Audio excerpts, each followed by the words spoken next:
We deal with mainly males in the northwest. So we deal a lot with labour trafficking. A lot of people, the common perception is that trafficking is for sexual exploitation, and that's been the big stories and sort of the prevalent opinion in the media. And if you said to somebody on the street, what would trafficking be?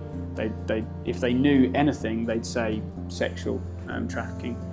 But the rise of labour trafficking, especially into the UK, has increased over the last few years, where now the figures are pretty much equal, people that are being rescued from labour trafficking or sexual trafficking.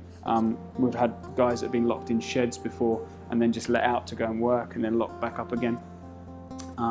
We've had guys that have been psychologically coerced, so they're threats to their families at home, threats to their own selves, and other forms of coercion as well, financial coercion and threats, anything that will control a person to do what they want them to do. I remember one particular man that I was working with, when he was referred to us, he'd been living on the streets for 2 years, moving from city to city in the UK, trying to keep away from the people that he thought were chasing him. When he was referred to us, he didn't know his name, he didn't know how old he was, he had no official documentation, and he'd never been recognised by any country in the world. He'd been sold 5 times since he was born.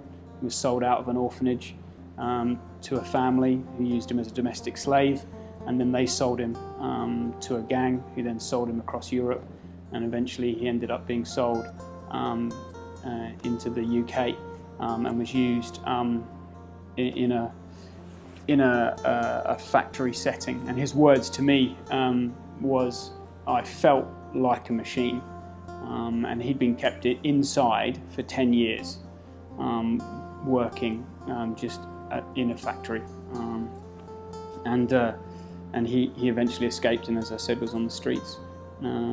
So yeah, when he came to us, that was his situation.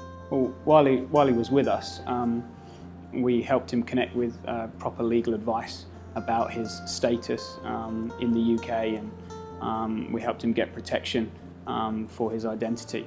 And what ended up happening was, through that legal process, he sought refugee status because he could not return to where he'd come from, and that country wouldn't recognise him as a citizen anyway. And I remember going to the solicitors with him, and we were sat there with the solicitor, and the solicitor took this single bit of paper out of his drawer and slid it across the table and just said, "There you go, you're free now." And we walked out of there, and he said to me, "No more looking over my shoulder." And I said, "That's right, no more looking over your shoulder, it's forwards now."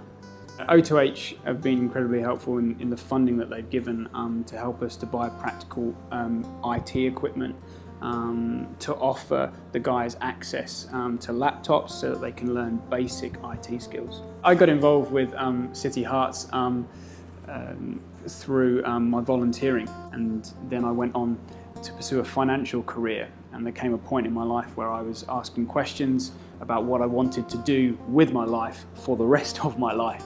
And at that point, as I was sort of soul searching in that, I got a call from one of the directors saying, "We have a position that we would like to interview you for, being involved in helping male victims of human trafficking." Something connected and resonated in my heart with sowing the rest of my life into saving lives.